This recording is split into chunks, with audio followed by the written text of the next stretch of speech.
Yep, I can hear you guys. Hey, all right. So I don't really have much because the stats haven't changed for the new month, but we did have 397 calls for service in Acton for the month of October.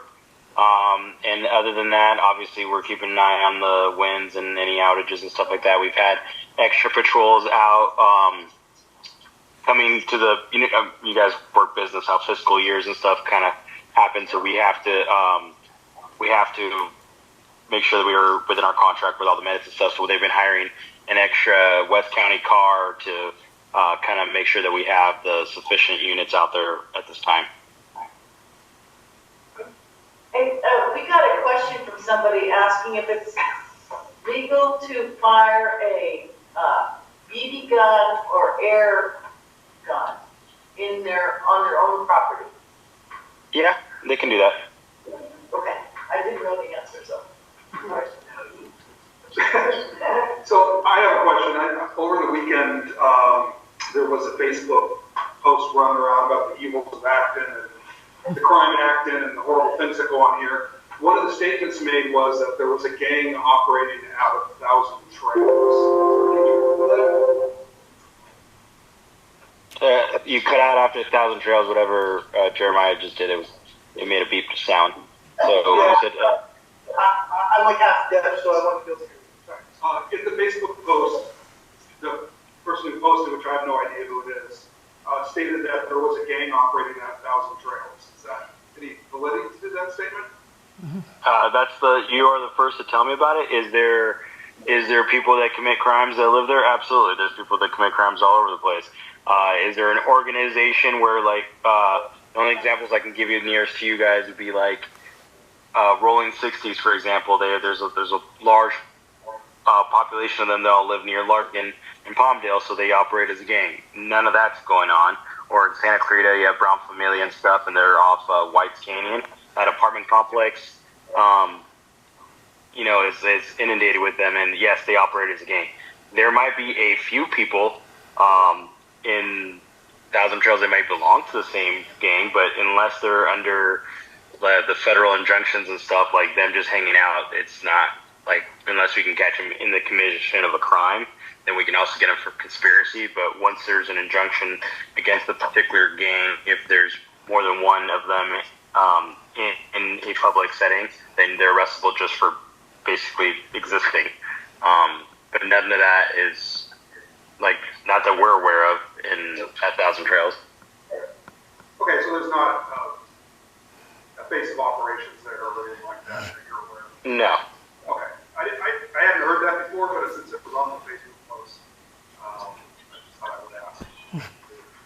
Tracy, you have a question for the deputy? Yeah, can you hear me? Yeah, I can hear you, Tracy. Go ahead. So I wanted to just state that Facebook post was taken down after a few hours, but I took screenshots of it.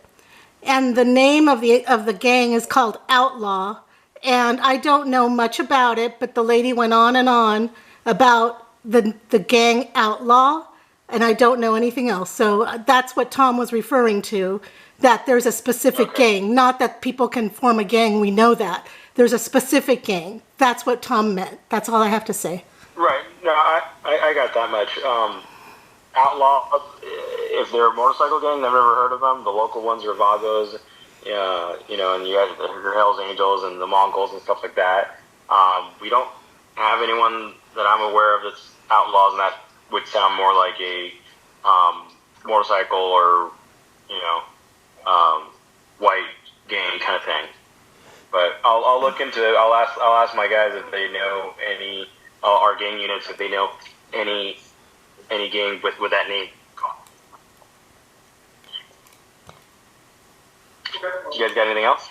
Yeah, can I ask you a quick question? Yeah.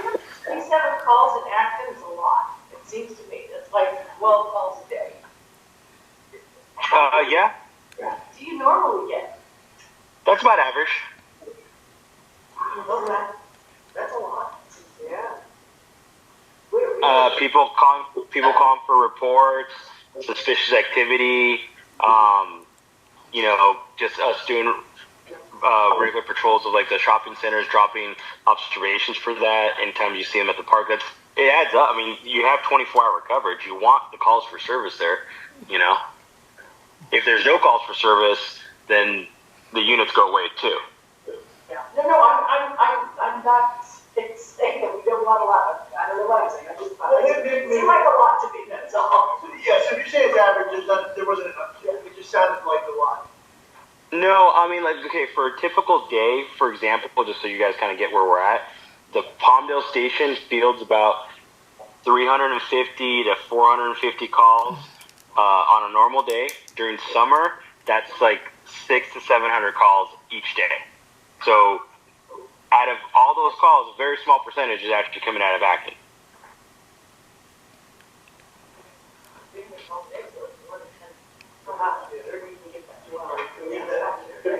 And we also respond to like medical calls, and we also respond to like if the fire department thinks they're going to do forced entry, we respond to it. You know, we're the ones that break in. They don't usually break in, and you know if they do, we also respond to any kind of like you guys see a suspicious person that I tell you call in. You know, we respond to all those calls. So I mean, it's not like necessarily like a crime occurred in every single one of those. It's just it could be a welfare checks. I'm checking in on Jackie. Haven't heard from her in a month. You know, can you do a welfare check? A lot of them are stuff like that. Okay, that's good. I appreciate that. That's encouraging. I had the same kind of reaction to Jackie. I don't know why that struck me. It felt like a lot. But now in perspective, we're doing just Okay. instead of It's kind of like inflation. yeah. It's not going up, so it must be It must be okay. great. It's better.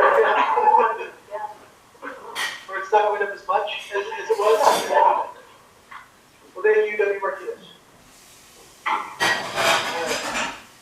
Battery. Okay, I don't have much.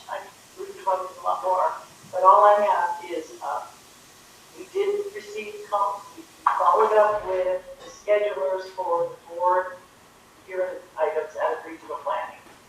And we received, I guess it was today, confirmation that the notice of exemption appeal that was filed is going to happen on December 19th. Wow, and not useful. Good. And I should say this also. We are participating in the Public Utilities Commission proceedings to modify something called General Order 131B that at the beginning with when the order instituting rulemaking was issued by the commission, it identified a number of things that they would be doing in this proceeding, and one of the possible things was that they would make it so that utilities, investor-owned utilities, would be Edison, PG&E, SPG&E, would be able to install battery facilities at any property they own with just a permit, without any sort of discretionary review. There would be a CEQA review, but there would be no determination made about whether or not the project should be approved or not. It will be automatically approved. So when we saw that, we voted in June to participate. And there have been a lot of documents filed back and forth on that. We had 2 documents filed last week that filed. One was comments on the settlement agreement that the utilities proposed, which would be just to allow all transmission projects to go forward without any need assessment done, just rubber stamp, whatever time I so approves. And so the opening comments and reply comments on that, and then all the proposed decision came out that didn't agree with any of those things, which is good. And we submitted opening comments and reply comments on that. Those reply comments are due at 5 today, so that's the last bit of things we'll be doing on that for a while until they initiate phase 2 after the beginning of the year. So that's it. That's what the doors are really. No, Ruth, so like Jackie said, December 19th is our notice of exemption appeal to the Board of Supervisors. And I have been gathering the forces. The warriors are circling their wagons, and a lot of them are here today. Good morning. We have 37 confirmed. Wow, thus far, with 3 babies, so I have to be 40. I was hoping that Chuck would be here, Mr. Bosworth, so I could ask him, because he had mentioned 47 seats on the bus. And then the application said minimum of 40, maximum of 55. So I don't know if they have different size buses, but I was thinking that we would be hard pressed to get 30, and now I've got already 37 with potential for 40. And we ain't done yet, so. That's amazing, Ruby.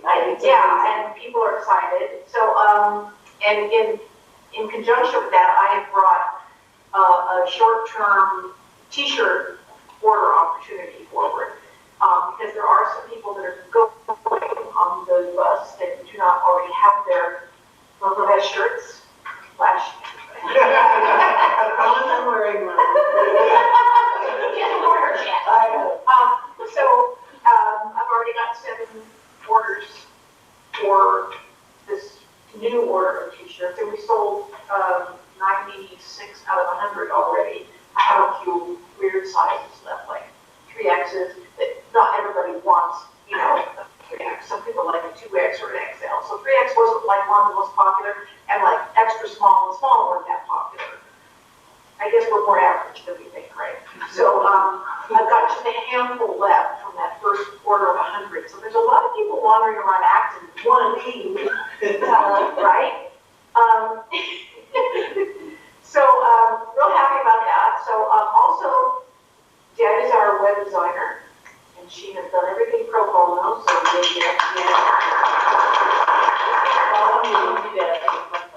well, I mean, she put it out there for the world. And we have added just recently the sheriff's marijuana tips hotline. And she created a whole beautiful thing on it. It wasn't just putting the hotline on there. She actually did a big support system around it. Well, I remember the deputy here, you know, asking for her to hold the item. Yeah.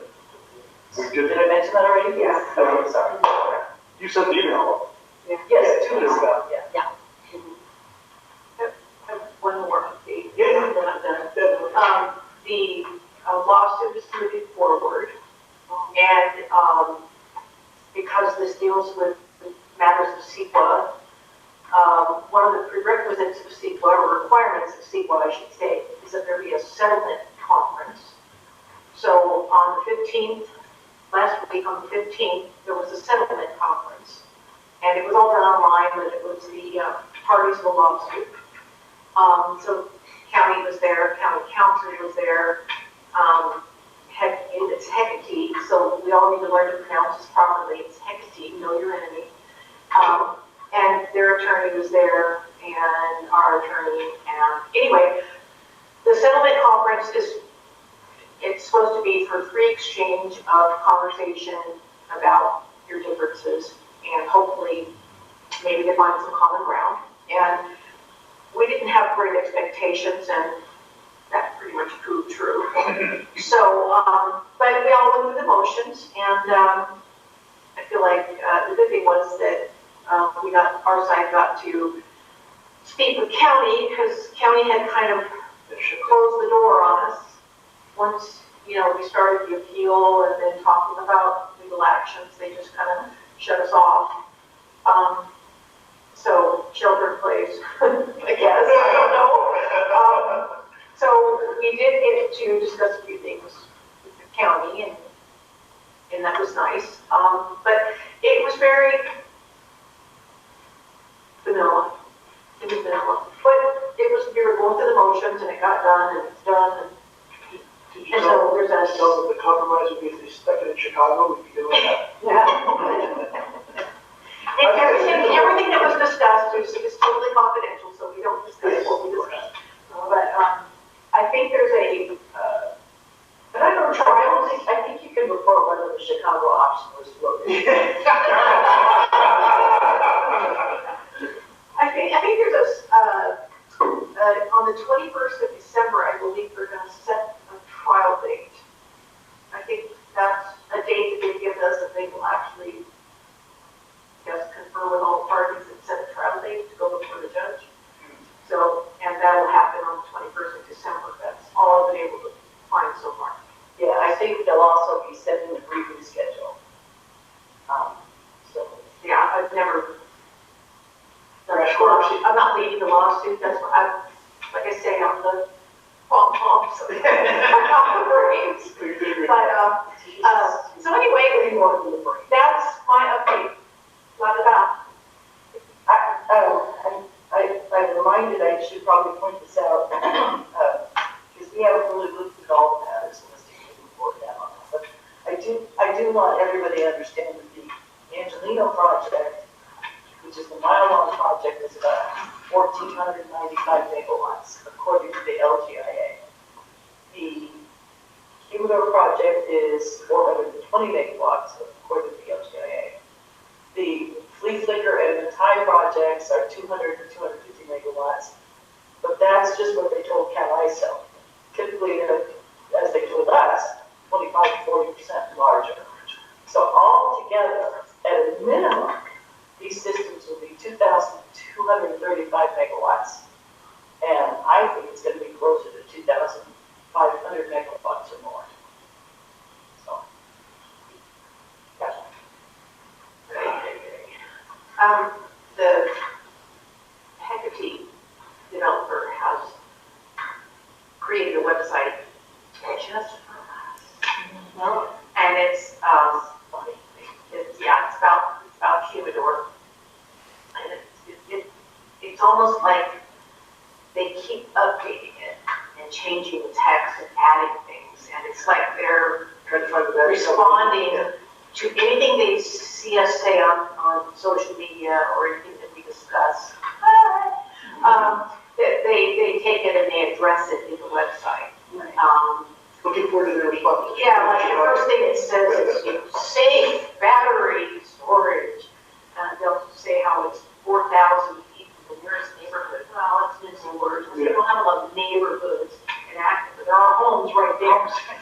Right there. Who did you get the notice that you were having a meeting, right? Like, that You guys were thinking of 1 million gallons a year is a lot. It's nothing compared to 1,000 trails. 1,000 trails is in regards in particular to the waste discharge requirements that 1,000 trails is supposed to comply with.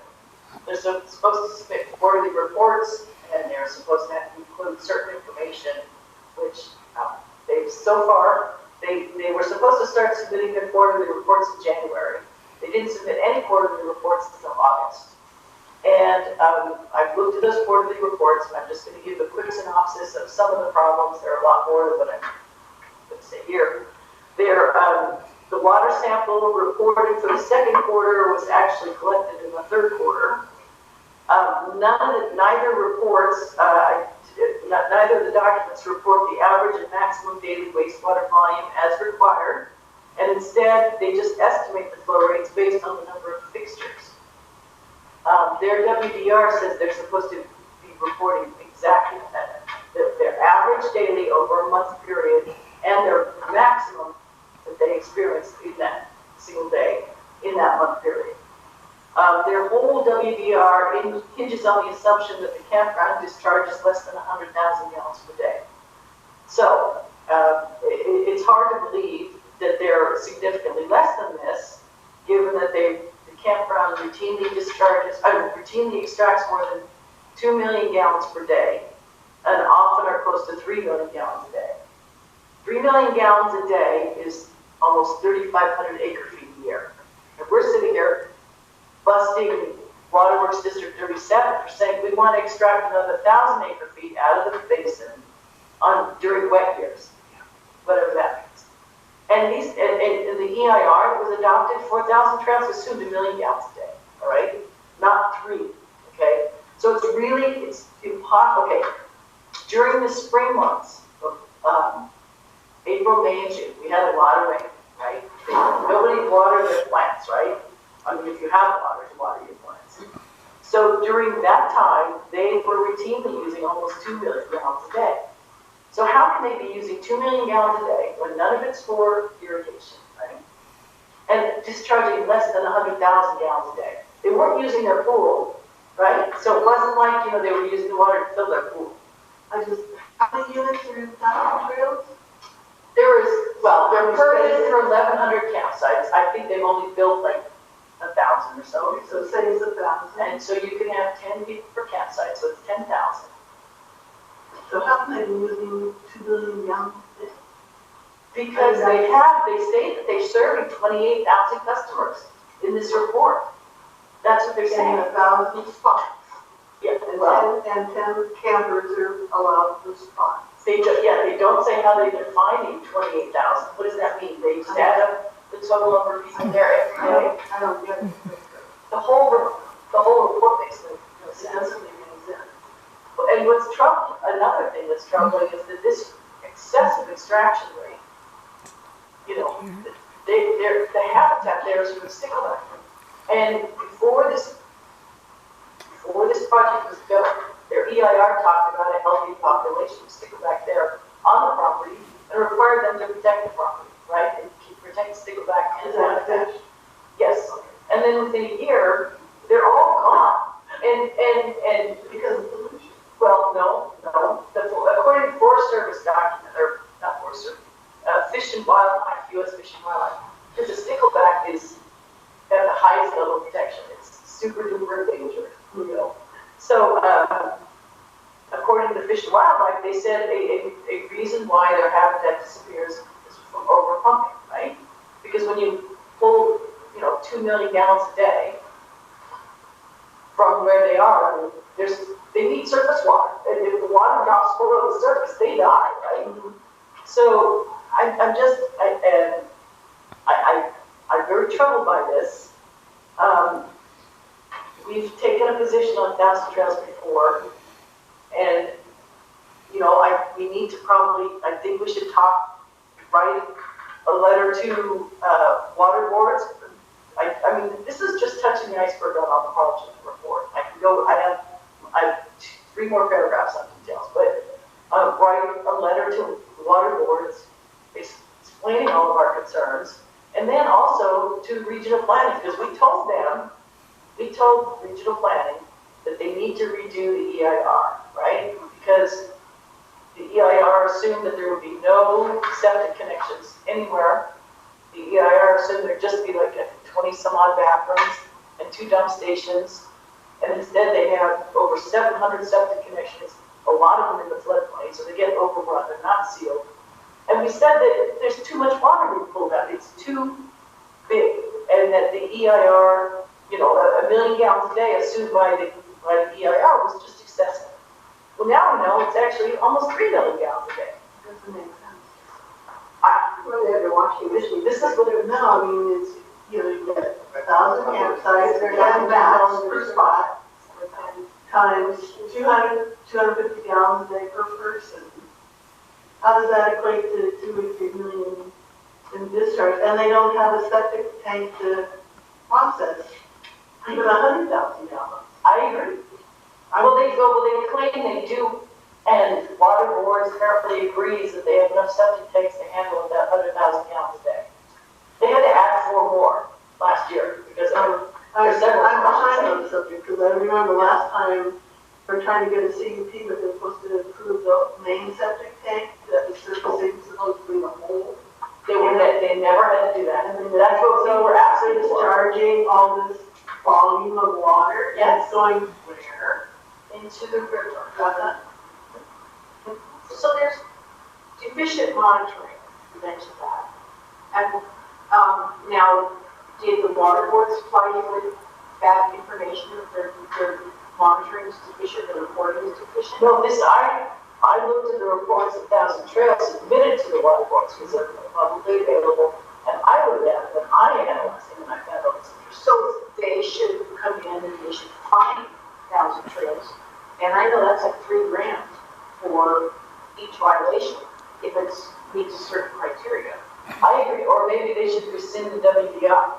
I mean, because they were supposed to report the actual waste, but to answer your question, their actual waste discharge is more than 100,000 gallons. Yeah, I'm not a mathematician, so I just kind of guessed that. That's why they're not reporting it, they're just saying we're estimating. So my question is, who's growing what where? They're saying they're using that much water, and I know that one marijuana plant requires a minimum of 3 gallons of water a day.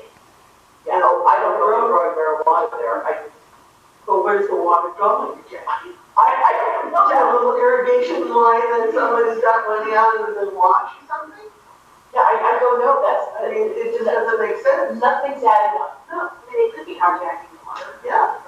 Yeah, I don't need that, they're, so the 2.78 million gallons a day that they reported for July it's just a meter reading on their well, so it's actual reading. Water has to go somewhere. I would say somebody's running some lines out somewhere. Well, I think that they're gonna say, well, we put it all into irrigation. But they were doing 1.7 million gallons a day in April, May, and June, when we had rain all the time. We still had snow on May 5th, when we took them on that tour. I've only been out there a couple times with taking people out there to go through it and stuff, they want to see it. I don't think they changed the landscaping or improved the landscaping or added or subtracted landscaping since I've been here in 2006. You know? I agree. Somebody's blind and somebody's stealing. Exactly. I just want to protect the river. Nobody seems to care about the river, but I do. Yeah. No, I mean, Our community is, but we do, but Well, no, the EPA, I mean, I know the EPA finally came into that, County RV. Street. Yeah. Well, so that's interesting, okay? So that's interesting. All of this falls out of Cactus Creek was tagged because of violations of the Safe Drinking Water Act. But the WDR falls out of the NEPDES provisions of the Clean Water Act, which, like the Safe Drinking Water Act, is enforceable through citizen suits potentially. But you have to, sorry, I just knocked myself on. No, we're good. Okay, I never was. I have to, sorry. You have to state all of these things, and certainly, thank you very much. Certainly, all of these violations, you also have to state that the water board isn't doing their job, and set forth all of these things. I don't know, and you have to do it in a letter that says we intend to sue within 60 days if you don't take corrective action. I don't know that the town council would do that, but we can do other things like, Is that water board, are they part of the state water board? yes, it's LA County Regional Water Quality Control Board, which is different from Lahontan. Yeah, Yeah. but I never saw an LA one, I knew there was a San Diego region. I never saw an LA region. Yeah, there's a Santa Ana region too, I think. Yeah. But it's LA Regional Water Quality Control Board. They're the ones who issued the WDR. They're the ones who. I mean, you would think the water board would be all over this, right? Yeah, I don't understand. I don't, what happened was they submitted a well completion report on like January 10th. And that report was supposed to have been submitted in August. And what water boards did is they said, oh, there's the January 10th report. That's your annual for your WDR. And I was talking to a gal named Millisol Gasline. And I said, what are you talking about? The report submitted January 10th was not 9 days late, an annual report or a quarterly report. It was just their well completion report for the 4 monitoring wells they installed. It was actually supposed to have been submitted in August. And she's like, really? I'm like, let's go through it, shall we? And she's like, oh yeah. It's like, none of it's there. So it's like, I'm do all the work for them. I know. But how are you going to do it? yeah. Yeah, well, it's for free. Well, Nobody questioned this before it got to you? no, They come to her. This is the point. It's like, I did define it. the point is like, most of the stuff is just like, it seems like it's like rubber stamp. No one's actually looking at it. I could have my kid like draw on it and be like, this is my will report. It's like their whatever. It's like their homework. I mean, and they're just like, okay, great. It's definitely ignored by all the agencies and should be scrutinizing them and making them, this is a somewhat related question. Is that board elected or is that appointed? It's, yeah. I can show you, I can't, my mouse isn't working. Jackie, you never sleep. I wish I could show you that literally the sampling date for their first quarter, I can't get to the page, I have it here, was collected on July 7th. That's in the third quarter, not the second quarter. I mean, that's how gross these violations are. I mean, it's grotesque. I don't know why I can't start. I dealt with them for about 8 years, and about every 6 months they got a new tenant. They're still doing it. So it's like, that's another thing. I mean, these units don't even make sense, so we should ask about that, you know? So, I don't know. So what I think you're highlighting though is that since there's zero enforcement on A aspect, this is really hard to get behind their, we should, like, part of their, well, they're not even their, but if they have a function scheme, they would have the limits to whatever they're supposed to be doing. In which case somebody would be checking that periodically, I would hope, and verify it and say like, oh, there's more than 700 people. Right. So every step is wrong. Right. Which makes it impossible to Right. hang on. Right, and we always said, at 1 million gallons a day in EIR, that's too much. Yeah. But now they're at 3 million, or almost 3 million. So I mean, we need to, and we said you need to put, there's no, in the old CUPs that were issued, there was no limit to the water. Because it was assumed, it said this is what the EIR was, now it's 3 times higher. And this is another reason why they need to do another EIR for those projects. You know, because they've extirpated all the stickleback that were at that property. And that's like, somebody's supposed to go to jail when you do stuff like that. Because they're an endangered, federally endangered species, not just California. You know? In the SBA. Yeah, they're all in the SEA. So I just yelled, what? Jackie, Yeah. is it possible they're trying to set forward a usage number to secure their allotments in the future? It could be, but that would imply that they're contemplating adjudicating this, but you can't adjudicate the river. It's a river. It's not like an actual groundwater basin. But maybe for their CUP, they could say our history is 3 million, they can't cut us back. Well, then I'll say, okay, you want 3 million, that's fine. You need to do a new EIR. Because your old EIR assumed the impacts would be negligible, because it wouldn't be more than 1 million gallons a day, and you're only going to operate in the summer. The EIR said there would be very little activity in the winter to agree. Here's what you do. You say, 3 million is fine, but you only operate in the summer. You know, or 3 million, you can pick. I don't know, it doesn't matter, but you pick. So that's what the EIR says. Numbers in it. What? More likely they're just believing in there that they didn't fine. Well, that would be shocking if they're just making them up. Oh, no, I think no. They're saying there's, in the month of whatever it was, they served 20,066 people in May. That's total for the month that stayed there. Or we're not sure. Yeah. We need to, there are no units, right? Not people per day, people per year, cumulative people per, you know, whatever.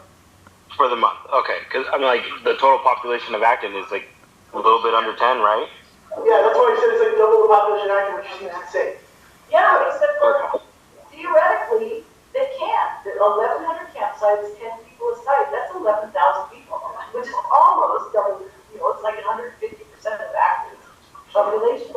That's so much more total. Yeah. Yeah, it's not near that number of people. It's going, well, I think that when I went by there in May, every site was full except for that section. I don't know where but we do know that they've had Bible revivals there that had 3,500 people. They've had music festivals there that had 1,800 people. The weddings there. What? They hold weddings there. Oh, that's not allowed. No, outdoors on the grass. Oh, yeah. That's not allowed. Oh, really? No. It's not an event. Did you really? Yeah, I wasn't allowed to use any microphones or anything. Oh, that's good. Well, it's not an event. They're very strict on how much noise it is. Well, that's Keep it down because if they find out we're doing weddings, we're going to be fearful. Well, because, you know, they were causing problems with their sound. Yeah. And the prior EIRs or CUPs are prohibited sound systems, right? Because of that, so, because people live around there, so, Yeah, well, the reliable got really loud, I guess the 500 might be really loud. yeah. So, Chris, I think, was the, Yeah. rightly so, listed out. yeah.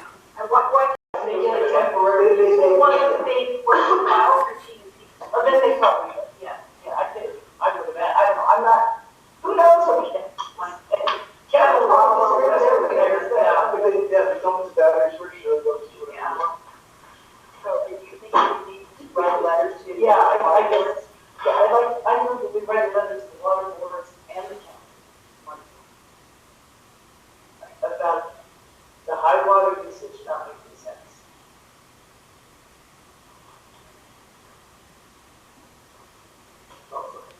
And deficiencies and violations in their reports. Second option. As for real numbers, Deficiencies maybe it's and digits. violations. There's 38,000 digits.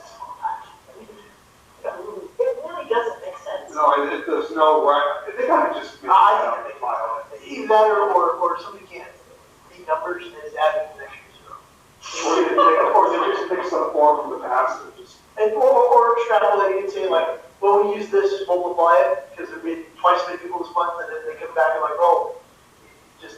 Do we even know if they got meters on their wells? Well, they're required by the WBR. But how do you know they actually have them? Well, I don't know if WBR's, the water board's done. I'm gonna guess no. I'm gonna guess no on all of this. They're supposed to have meters on their waste streams, because they're supposed to report Oh, actual the ones waste. that they don't have the records that exist, Well, where they are.